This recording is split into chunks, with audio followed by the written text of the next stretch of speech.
नमस्कार दोस्तों, मैं हूं नीलम। वेलकम टू मॉम की डायरी। आज के इस वीडियो में मैं आपको स्टेप बाय स्टेप बताने वाली हूं कि बेबी मसाज कैसे करें। सबसे पहला सवाल पेरेंट्स के मन में होता है कि बेबी मसाज हम कब से शुरू करें। तो जिस दिन से बच्चे की अम्बिलिकल कॉर्ड अच्छे से फॉल ऑफ हो जाए उसके बाद से आप बेबी मसाज स्टार्ट कर सकते हैं। इसके पहले बेबी मसाज करना थोड़ा डेंजरस हो सकता है क्योंकि हम नहीं चाहते कि अम्बिलिकल कॉर्ड में कोई ऑयल जाए। वहाँ ऑयल जाने से इन्फेक्शन होने की संभावना बढ़ जाती है। उसके बाद से आप डेली मसाज कर सकते हो, लेकिन आज की बिज़ी लाइफ में पेरेंट्स के पास हमेशा टाइम नहीं होता, तो आप क्या कर सकते हो कि एवरी ऑल्टरनेट डे भी बेबी को मसाज दे सकते हो। ये मसाज नहाने के 15 से 20 मिनट पहले दिया जाना चाहिए। बेबी मसाज के बहुत सारे फ़ायदे होते हैं। बेबी के एक एक पार्ट को अच्छे से मसाज करने से वहाँ पर ब्लड फ्लो बढ़ता है, और क्योंकि ब्लड फ्लो बढ़ता है तो उस पार्ट की ग्रोथ और डेवलपमेंट भी बढ़ती है। तो बच्चा नॉर्मली डेवलप करता है, नॉर्मली ग्रोथ करता है। इसके अलावा डेली मसाज करने से स्किन भी हेल्दी, ग्लोइंग और शाइनी हो जाती है, और बच्चे और पेरेंट के बीच में एक बॉन्ड भी बढ़ता है जो कि बहुत अच्छा उनके रिलेशन को फ्यूचर में बना देता है। इसके अलावा मसाज करने से ऐसा भी पाया गया है कि बच्चे की कहीं ना कहीं थोड़ी इम्यूनिटी भी बढ़ती है, तो बच्चा काफ़ी कम बीमार पड़ता है। टमी मसाज करने से गैस में बहुत रिलीफ होता है बच्चे को, और चेस्ट मसाज करने से अगर किसी तरह का कॉफ और कंजेशन उसकी चेस्ट में है तो वो भी ड्रेन हो जाता है। तो चलिए स्टार्ट करते हैं step by step her body part का मसाज। सबसे पहले हेड मसाज। हेड मसाज करने के लिए आपको नॉर्मल इसी तरह के मूवमेंट करने हैं जैसा कि आप जब बच्चे का शैम्पू कर रहे होते हैं उस तरह की मोशन से ही हेड मसाज करना है। इसके अलावा ये वाला जो पोर्शन होता है जो थोड़ा सॉफ्ट होता है, जहाँ पे बोन्स नहीं होती, जुड़ी हुई नहीं होती, तो वहाँ पे थोड़ा सा तेल आपको डैब करके थोड़ा सा उस स्किन में एब्जॉर्ब करवाना है। इसके अलावा जब आप हेड मसाज दे रहे हैं तो बच्चे के कानों को भी सहलाइए। कानों से भी बच्चे की सेंसेशंस जागरूक होती हैं और बच्चे में अच्छे हार्मोन्स रिलीज़ होते हैं और बच्चे को अच्छा फील होता है। तो ये था हेड मसाज। इसके बाद हम आते हैं फेस मसाज पे। फेस मसाज करने के लिए बेसिकली 3 स्ट्रोक्स में आपको करना है। तो पहला स्ट्रोक है माथे से लेके अराउंड द सर्कमफ्रेंस हेड के चिन तक आना। सेकेंड जो स्ट्रोक है नोज़ का जो ब्रिज है वहाँ से लेके चिक में मिल जाना और फिर चिन तक आना। और थर्ड जो स्ट्रोक है वो है लिप्स को जेंटली प्रेस करते हुए नीचे तक आना। इससे क्या होता है कि फेस को शेप मिलता है, फेस में ग्लो आता है, फेस का ब्लड फ्लो इंक्रीज़ हो जाता है और नोज़ की भी शेप आती है। और यहाँ पे जो थर्ड स्ट्रोक आपने किया था उससे गम्स की भी जो दांत होते हैं जो कुछ बच्चों के टेढ़े मेढ़े हो जाते हैं उसको भी हेल्प मिलती है बच्चे के टीथिंग सही से इन प्रॉपर शेप आने में। मैं फिर से एक बार रिपीट करती हूँ, 3 स्ट्रोक्स में करना है आपको।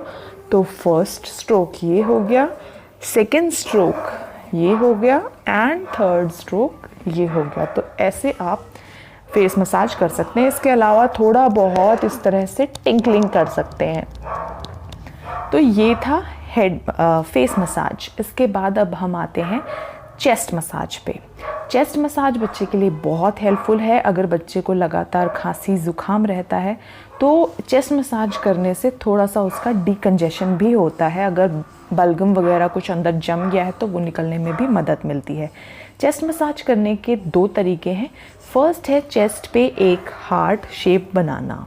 शोल्डर्स के अलोंग ले जाके अपने दोनों हथेलियों को नीचे तक स्टर्नम के एंड तक लाना। तो हार्ट शेप बना के फर्स्ट जो स्टेप है।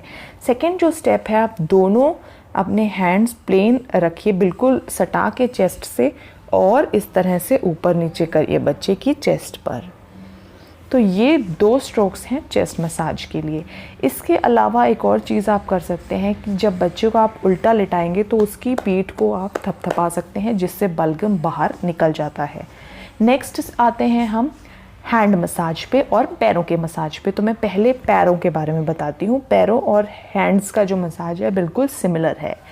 पैरों के मसाज के लिए सबसे पहले आपको सोल से शुरू करना है। सोल पे तेल रब करते हुए फिंगर्स को शेप देते हुए फिंगर्स को थोड़ा थोड़ा स्टिमुलेट करना है, टच करना है, जेंटली प्रेस करना है। सोल को थपथपाना है, सोल को जेंटली प्रेस करना है और नीचे से ऊपर की तरफ रब करना है। जेंटली होना चाहिए, बहुत ज़्यादा तेज़ मोशन में नहीं करना है। दोनों तरफ से पैर को रब करिए, ऐसे ही दूसरे पैर के साथ भी करिए और उसके बाद थाइस को पकड़ते हुए नीचे की तरफ, अंदर की तरफ ऐसे काफ मसल्स को, सारे मसल्स को प्रेस करके सोल्स तक आना है और छोड़ देना है। ये मोशन उसी तरह की है जैसे हम कपड़े निचोड़ते हैं, लेकिन डायरेक्शन आपका इनवर्ड होना चाहिए, अंदर की तरफ होना चाहिए। सेम प्रोसीजर आप हाथ में भी फॉलो करिए। पहले हथेली को स्टिमुलेट करते हुए, फिंगर्स को स्टिमुलेट करते हुए नीचे से ऊपर जाइए, नीचे से ऊपर जाइए, नीचे से ऊपर जाइए एंड फिर हाथों को अंदर की तरफ हल्के से प्रेस करते हुए ऐसे करके फिंगर्स को भी छोड़ दीजिए। तो ये हो गया आपका लिम्स मसाज, यानी कि लेग्स और हैंड का मसाज।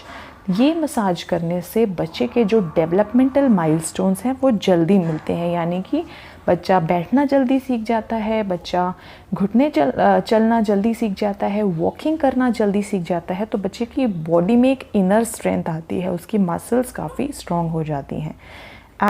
और अब लास्ट पार्ट पे आते हैं बैक में शोल्डर, स्पाइन और लोअर बैक आ जाती है। तो शोल्डर को आपको जेंटली प्रेस करना है, जेंटली प्रेस, जेंटली स्क्वीज़ करना है और नीचे की तरफ आना है।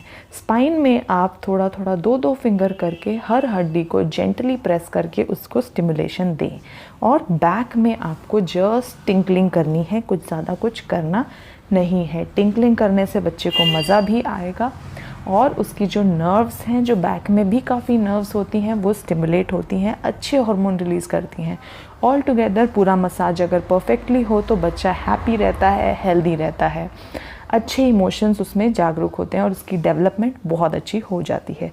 आई होप ये वीडियो आपको पसंद आया होगा। एक और वीडियो के साथ मैं फिर से मिलूँगी, तब तक के लिए बाय बाय।